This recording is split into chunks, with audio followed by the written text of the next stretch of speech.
rileks, tenang, damai, sadar, tenang, hadir sekarang. Halo Sobat RTD, salam rileks, tenang, damai. Rahayu Sagung Dumadi. Apa kabarnya Sobat RTD? Saya yakin Sobat RTD selalu berada dalam kondisi yang mudah rileks, mudah masuk pada kondisi kesadaran jiwa tenang, sehingga damai akan mewujud dalam diri. Bahagia lebih mudah hadir, dan sejahtera. Dan ingat-ingat, mudah sadar bahwa saat ini kita sudah dalam kondisi yang sejahtera. Oke, Sobat RTD, saya nggak sabar dari tadi itu ingin sharing. Kenapa? Karena saya baru selesai ketemu atau silaturahmi dengan salah satu sobat saya di masa lampau yang dulu kondisinya bisa dibilang masih sangat membutuhkan, biasa sajalah. Tapi kok menurut dia kurang dari biasa. Tapi saat ini sudah luar biasa, alhamdulillah sekali. Terima kasih untuk Tuhan dan alam semesta, untuk kebaikan-kebaikan, kemudahan-kemudahan, kelancaran, kesuksesan yang diberikan kepada teman saya tersebut. Produksi makanan, kebetulan teman saya ini produksi makanan di Bali, kemudian buat makanan kecil yang ternyata bisa menjadi besar, menjadi oleh-oleh di Bali, menjadi salah satu pilihan oleh-oleh ketika di Bali. Bayangin saja makanannya, makanan kecilnya, atau saya sebut saja pai susu. Pai susunya itu bisa masuk ke jaringan Indomart dan dipasarkan ke seluruh daerah yang ada Indomartnya. Bayangin saja berapa banyak pai susu yang bisa terjual, didistribusikan melalui jaringan tersebut. Saya tanyakan, ternyata satu hari produksinya itu 40.000 piece, dan 20.000 piece-nya sudah pasti habis terjual di Indomart. Luar biasa sekali. Dan hidupnya juga sudah menjadi, alhamdulillah, luar biasa. Punya 4 anak, yang paling besar sudah kuliah. Kemudian juga anak-anaknya yang kecil sudah bisa sekolah di sekolah yang luar biasa. Nah, tinggalnya itu di Bali dan di Jogja. Di kedua tempat itu punya tempat tinggal, rumah yang lebih dari bagus menurut saya. Dan sudah ada kemudahan-kemudahan, kemewahan-kemewahan yang menurut dia belum seberapa. Tapi bagi saya itu sudah luar biasa. Alhamdulillah sekali. Memang dari dulu etos kerjanya luar biasa. Selalu berusaha bersyukur atas apa yang diberikan oleh Tuhan kepadanya. Sekarang hidupnya sudah sangat menyenangkan, sudah sangat enak begitu. Dan alhamdulillah setelah kira-kira mungkin 22 tahun kami tidak bertemu, akhirnya hari ini bisa bertemu. Dan yang saya kaget, ternyata tema dari silaturahmi itu adalah, yang menurut kata beliau adalah ketenangan. Dan ketenangan itu tidak ada harganya. Menurut beliau yang hidupnya sudah, menurut saya sudah luar biasa. Dilihat, udah lebih dari sukses. Sekarang menginjak kepada kesuksesan yang berikutnya, yang menjadi lebih terstruktur. Inginnya dari perusahaan home industry menjadi industri skala kecil atau menengah.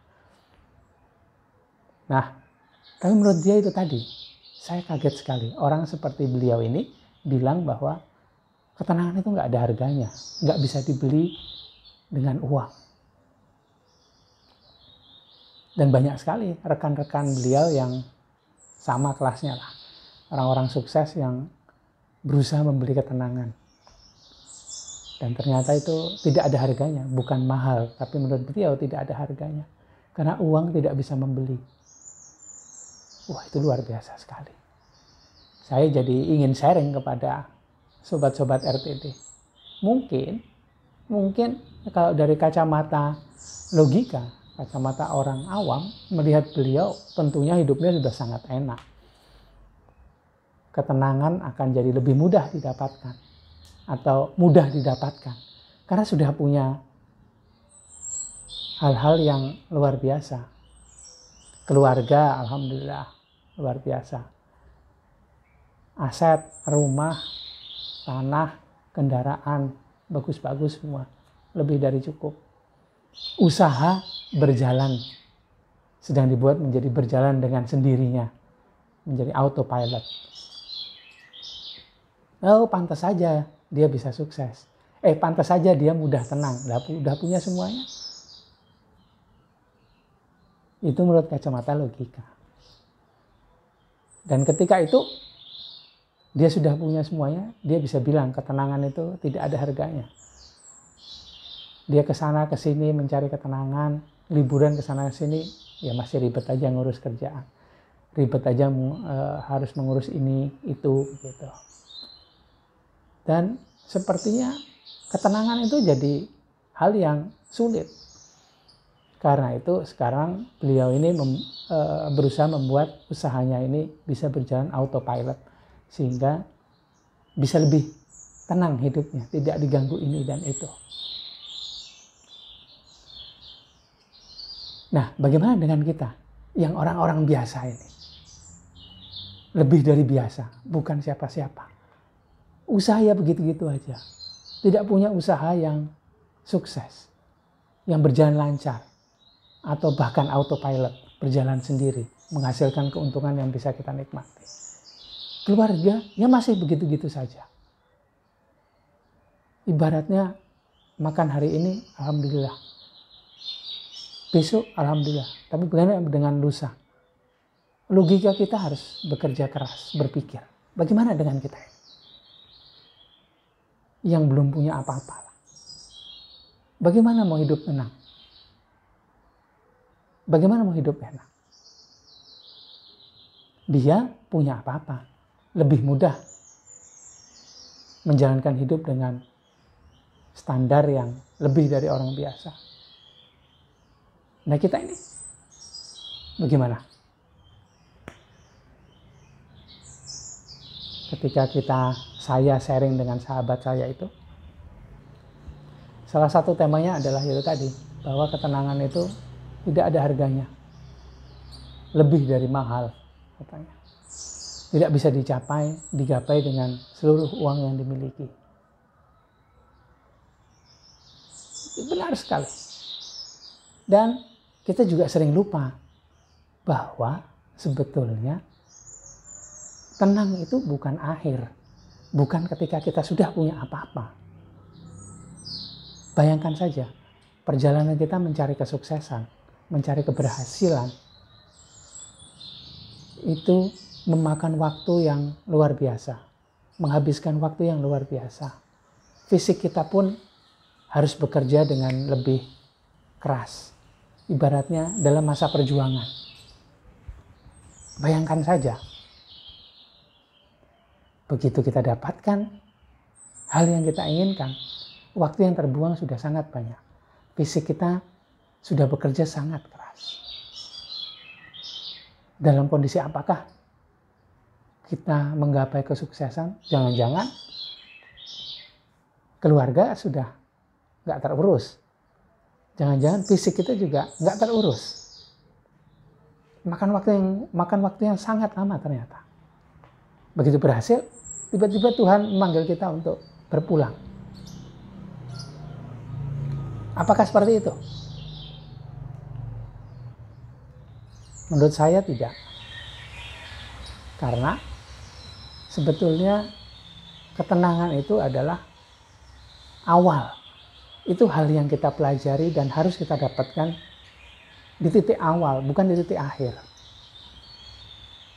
Bukan ketika kita sudah punya segalanya, sudah memiliki keberhasilan, bukan. Ketenangan itu malah justru di awal. Ketenangan itu yang menjadi platform dasar untuk kita bisa hidup lebih baik. Dapat bonus-bonus dari hidup, yaitu kesuksesan, mungkin harta benda duniawi, mungkin keluarga yang luar biasa. Kalau menurut saya, dapatkan itu dulu supaya hidup atau perjalanan hidup ke depannya menjadi lebih mudah. Jangan menuruti kata logika. Kita bisa tenang kalau sudah begini, begitu. Kalau sudah dapatkan ini dan itu. Kalau rencana-rencana sudah berhasil. Jangan begitu. Boleh saja dunia bilang begitu. Tapi harus diingat bahwa ketenangan yang sejati itu adalah saat kita bisa masuk pada lapisan jiwa tenang yang ada di dalam diri kita. Bukan karena kita dapatkan materi, dapatkan rasa-rasa senang ketika sudah mengalami sebuah hal yang menjadi rencana hidup kita. Jangan begitu. Tapi tenang dulu, masuk ke dalam kesadaran jiwa tenang. Rileks, tenang, damai. Ingat-ingat, buat yang muslim, awal dari setiap ibadah wajibnya atau sholat, itu harus melakukan tumak ninah. Sebuah kondisi merilekskan diri. Dalam kondisi itu, tenang jadi mudah digapai. Baru kemudian sholat. Sholatnya dalam kondisi tenang. Segala kebaikan dalam sholat akan bisa didapat. Kenikmatannya bisa hadir. Meditasi pun begitu.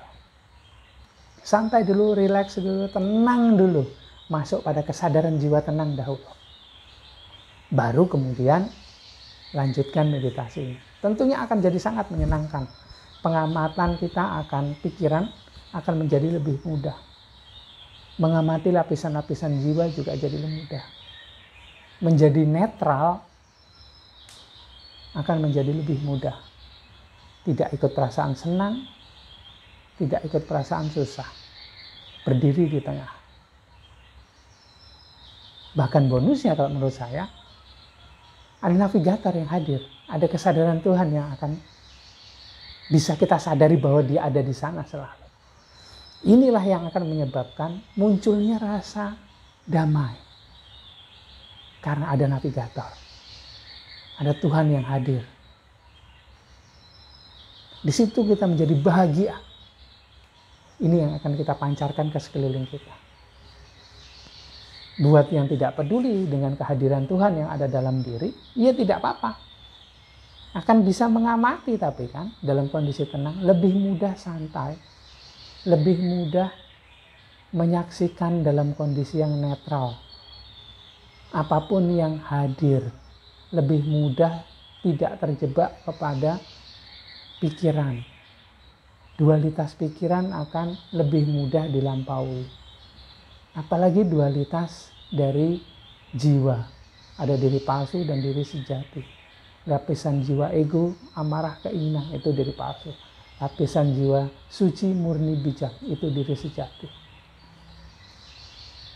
Tenang dulu. Baru jalan. Tenang dulu, baru berusaha atau ikhtiar. Siapa tahu bonusnya ada Tuhan yang bisa kita sadari. Oh ya, ada Tuhan. Akhirnya dia bisa menemani selalu dalam perjalanan. Dan ketika itu terjadi, ternyata kita bisa membuktikan bahwa tidak harus menjadi super sukses, tidak harus memiliki ini dan itu, tidak harus berhasil dulu rencana-rencana dalam hidupnya, baru bisa tenang. Akhirnya kita bisa membuktikan bahwa tenang dulu sekarang, baru berusaha. Sudah enak, nyaman dalam diri, tenangnya didapat, baru berusaha. Bagaimana sih rasanya? Monggo silahkan dibuktikan. Mari silahkan dibuktikan. Sobat RTD membuktikan sendiri. Jadi nggak sulit-sulit. Harus sukses luar biasa, harus punya ini itu, harus berhasil dalam rencana. Tidak, santai dulu. Tenang dulu. Tumakninah dulu baru sholat. Relax dan tenang dulu baru meditasi. Damai dulu baru sembahyang atau berdoa. Rasakan sendiri bagaimana kenikmatannya. Monggo, kalau ada sobat RTD yang mau sharing, yang sudah mencoba, bagaimana sih rasanya? Yuk di kolom komentar, sharing saja. Supaya sobat-sobat RTD yang lain-lain bisa menjadi lebih semangat untuk berlatih relaksasi energi. Orang-orang yang ada di sekitarnya jadi terkena aura atau pancaran energi damainya. Coba sharing dengan saya. Bagaimana sih rasanya tenang itu? Seperti apa sih tenang yang benar itu? Monggo, silahkan. Saya tunggu sharingnya ya. Gitu aja sharing saya kali ini. Maaf kalau ada salah kata dan kalimat. Dan terima kasih sekali sudah menonton video-video ini. Jangan lupa please like, comment, subscribe, dan share video-video saya ya. Salam rileks, tenang, damai. Rahayu Sagung Dewadi.